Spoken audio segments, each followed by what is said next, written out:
Hello viewers, welcome to health tips treasure. నేను మీ కృతిక. మానవ జీవన విధానం రోజు రోజుకు మారుతూ వస్తుంది. మారుతున్న జీవన విధానంలో మన ఆహారపు అలవాట్లు కూడా చాలా మారుతూ వస్తున్నాయి. సో మనం రోజు ఉదయం లేచిన తర్వాత నుంచి నైట్ పడుకునేంత వరకు ఎలాంటి ఆహారం తీసుకోవాలి, ఎలాంటి జాగ్రత్తలు తీసుకోవాలి అనే విషయాల గురించి మనతో మాట్లాడడానికి ప్రకృతి వనం ప్రసాద్ గారు ఉన్నారు. సో తన్ని ఇన్వైట్ చేసేద్దాం. నమస్కారం సార్. నమస్తే సార్, ఇప్పుడు కూరగాయలు తింటే మంచిది అంటారు, పచ్చి ఆకుకూరలు ఫ్రూట్స్ తింటే మంచిది అని చెప్తారు. అంటే అది మంచి అంటే పచ్చిగానే తినాలంటారా, లేకపోతే మధ్య వరకు ఉడకబెట్టి తినాలంటారా? ఏ విధంగా ఈ పచ్చి ఆకుకూరలు తీసుకుంటే మంచిది అంటారు? అంటే కొన్ని సలాడ్స్ వరకు బీట్రూట్, ముల్లంగి, ఆనియన్స్ ఇట్లాంటివన్నీ మనం ఫ్రెష్గా తీసుకోవచ్చు. అన్నీ ఫ్రెష్గా తీసుకోలేం కదా. అవును. సో వాటిని ఉడకబెట్టుకొని తినాలా. రెండు కారణాలు. ఒకటి వచ్చి కూరగాయలు ఎప్పుడు కొన్నా మీరు సాల్ట్ వాటర్లో వేసి 1 గంట నానబెడితే దాంట్లో పైన ఉండే కెమికల్స్ అన్నీ పోతాయి. లోపల ఉండే కెమికల్స్ కూడా ఆస్మాసిస్ పద్ధతిలో బయటకు వచ్చేదానికి ఛాన్స్ ఉంది.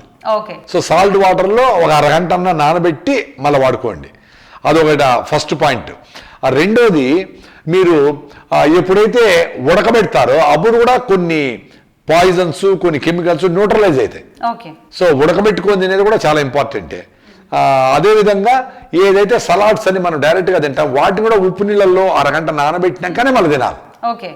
ముఖ్యంగా బ్రెయిన్లో వచ్చే రకమైన వామ్స్, అవి కూరగాయలు ముఖ్యంగా దుంప కూరల్లో ఉండే ఆ గ్యాప్స్లో ఉండి అందరికీ ఏం కాదు కానీ చాలా కొద్ది మందికి బ్రెయిన్లో పోయి హ్యాచ్ అయ్యి అక్కడ పురుగులు స్టార్ట్ అయ్యి అవి చచ్చిపోతాయి.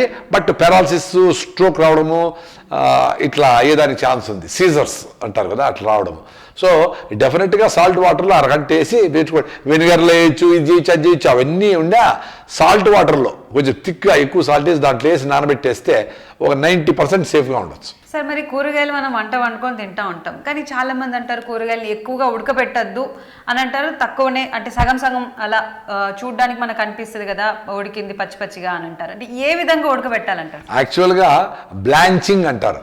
అంటే ఒక 3-4 మినిట్స్ బాయిల్ చేసి ఇమీడియట్గా చల్లగా ఉండే నీళ్ళల్లో వేస్తే దాని న్యూట్రియంట్స్ ఎక్కడికి పోవు. బెండకాయ కూడా వేడి నీళ్ళల్లో వేసి ఇమీడియట్గా ఫ్రిడ్జ్ వాటర్లో వేసామనుకోండి, గ్రీన్గా ఉంటుంది, కుక్ అయిపోయి ఉంటుంది, తినేదాన్ని బాగుంటుంది. ఇవన్నీ చైనీస్ మెథడ్ యాక్చువల్గా, బ్లాంచింగ్ అంటారు దీన్ని. అందుకే మనం చైనీస్ హోటల్స్కి పోతే కాలీఫ్లవర్, అందుకని ఇప్పుడు చైనీస్ హోటల్కి పోతే మీరు వాళ్ళ క్యాబేజీలు, కాలీఫ్లవర్లు, క్యాప్సికమ్లు అన్నీ క్రిస్పీగా ఉంటాయి, ఉడికిపోయి ఉంటాయి, పచ్చివాసన ఉండదు. వాళ్ళు బ్లాంచింగ్ చేస్తారు. మనం ఏం చేస్తాం, అన్ని టేస్ట్ ఉడకబెట్టేసి ఉడికి ఉడికి ఉడికి మెత్తగా అయిపోయి ఊడిపోయి ఉంటాయి అన్ని, దాని టేస్టే ఉండదు. సో కొన్ని వెజిటబుల్స్ ఉడకబెట్టుకోండి, ఎక్కువసేపు ఉడకబెడితే కరెక్ట్ కాదు. సార్, అంటే వింటా ఉన్న ఎక్కువగా కూరగాయలు ఉడకబెడితే దాంట్లో ఉన్న న్యూట్రియంట్స్ అన్ని పోతాయి అంటారా? నిజమేనా సార్? నిజం, 100%. ఎక్కువ ఉడకబెట్టేది కరెక్ట్ కాదు. ఎక్కువ ఫ్రైలు చేసి ఎక్కువ ఉడకబెట్టేది న్యూట్రియంట్స్ పోతాయి. న్యాచురల్ కళ్ళకే కనిపిస్తూ ఉంటుంది కదా. మిల్లెట్స్ అనేది గాయిట్రోజెనిక్ ఫుడ్ కాబట్టి థైరాయిడ్ ఉన్న వాళ్ళు అవాయిడ్ చేయాలని చెప్తారు. ఇప్పుడు గాయిట్రోజెన్ అనేసరికి మనకి థైరాయిడ్ గ్లాండ్ ఉంటుంది కదా, మనకి థైరాయిడ్ గాయిట్రోజెనిక్ ఫుడ్స్ ఎక్కువ తీసుకుంటే థైరాయిడ్ గ్లాండ్ పెరుగుతుంది. అవును, అంటే ఇక్కడ చాలా మంది కనిపిస్తూ ఉంటుంది.